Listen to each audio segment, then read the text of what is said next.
Hello friends, मैं रेनू शर्मा आपका स्वागत करती हूँ अपने यूट्यूब चैनल पे जीनियस टेस्ट सॉल्यूशन में। फ्रेंड्स, हमने आईजीएसटी एक्ट की सीरीज स्टार्ट की थी। आज हम उसका नेक्स्ट सीरीज लेने वाले हैं। लास्ट सीरीज में हमने जो कंप्लीट किए वहाँ सेक्शन 1 से लेकर सेक्शन 10 तक हमने कवर किए। एक बार क्विक रिवीजन कर लेते हैं कि सेक्शन 1 से लेकर 10 में हमारा क्या था।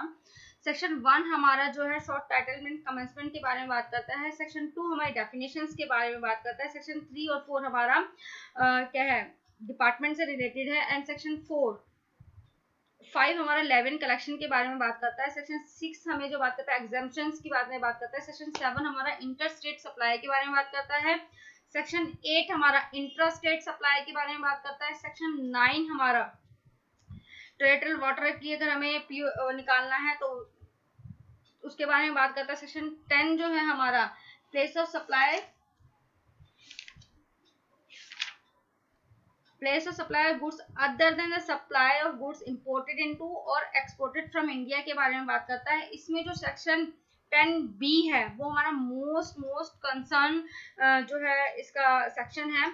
बहुत से लोगों को कंफ्यूजन होती है इसमें। जो बिल टू शिप टू की ट्रांजेक्शन के बारे में बताया गया है कि बिल टू शिप टू अगर हम करते हैं तो हम उसमें किस तरीके से इनवॉइसिंग करें ताकि हम प्रॉपरली आईटीसी का बेनिफिट ले सकें। तो हमने अर्लियर वीडियो में डिस्कस किया हुआ है, आप उस वीडियो को रेफर कर सकते हैं।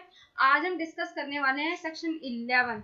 सेक्शन 11 हमें किसके बारे में बात करता है? Place of supply of goods imported into और एक्सपोर्टेड फ्रॉम इंडिया। अगर हम गुड्स इंपोर्ट कर रहे हैं या एक्सपोर्ट कर रहे हैं इंडिया से, तब हमारा सेक्शन 11 एप्लीकेबल होता है।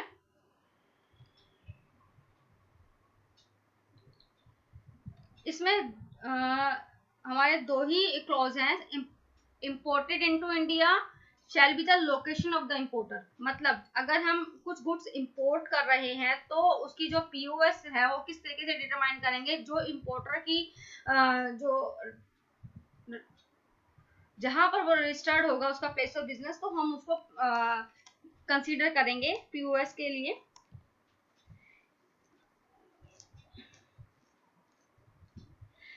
अब हम बात करते हैं place of supply in case of import of goods की हम बात कर रहे हैं। यह प्रोविजन तभी लागू होगा जब हम प्लेस ऑफ सप्लाई की बात कर रहे होंगे जिसमें गुड्स इंपोर्ट की गई है या एक्सपोर्ट फ्रॉम इंडिया की गई है। जीएसटी के एक्ट में कहीं पे भी लोकेशन को डिफाइन नहीं किया गया है, location of the importers of goods को डिफाइन नहीं किया गया है।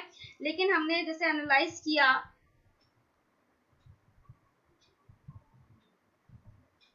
तो हम जहां पर भी importer of the goods is imported goods to his place of business which is registered with the department, तो उसी प्लेस को हम जो है पीओएस मानेंगे। Location of the importer of goods shall be the location of the place of registration. कई बार क्या होता है कि where the importer of goods is made to the establishment other than the place from the where the registration is sourced, the location of the import of goods shall be the location of such establishment। उस establishment को ही वो है POS माना जाएगा। कई बार क्या होता है कि उसके बहुत सारे प्लेसेस पे जो है गुड्स डिलीवर की जाती हैं। एक बार हम लैंग्वेज देखते हैं। If the import of goods is made to more than one establishment, तो हम उस केस में किसको मानेंगे? जहां पर भी ज्यादा डील की जाती है उसको ही हम प्लेस ऑफ गुड्स जो है मानेंगे। उसका पीओएस उसी तरीके से डिटरमाइन किया जाएगा।